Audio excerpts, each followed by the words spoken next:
ஒரு அழகான நகரத்தில் ஆதியா என்ற புத்திசாலி ஆர்வம் நிறைந்த சிறுமி வாழ்ந்து வந்தாள். அவள் கலைக்கு மிகவும் விரும்பி ஓவியம் வரைந்து மகிழ்பவள். ஆனால் அவளுக்கு குறையாக இருந்தது மற்றவர்கள் பேசுவது உடனே நம்பிவிடுவது. ஒருநாள் பள்ளிக்கு செல்லும்போது அவளுடைய வகுப்பு தோழி மித்ரா, ஆதியா, நீ வரைந்த ஓவியம் நல்லா இருக்கே, ஆனா போட்டியில் வெல்ல முடியாது என நினைக்கிறேன் என்று சொன்னாள். அதை கேட்ட ஆதியாவின் மனசு தளர்ந்துவிட வீட்டுக்கு வந்து, உண்மையிலேயே நான் முடியாதா என்று கவலைப்பட்டாள்.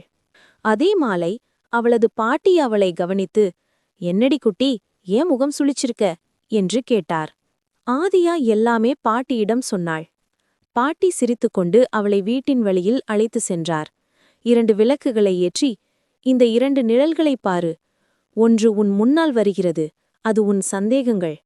நீ அவைகளை நம்பினால் அது உன்னை தடுக்குமே.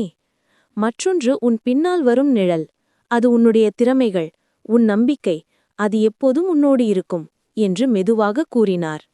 பாட்டியின் வார்த்தைகள் ஆதியாவின் உள்ளத்தை ஊக்கமூட்டின. அந்த இரவு அவள் மேலும் கவனமாக, அழகாக தனது ஓவியத்தை முடித்தாள். போட்டி முடிந்ததும் அறிவிப்பு வந்தது. முதல் பரிசு ஆதியா.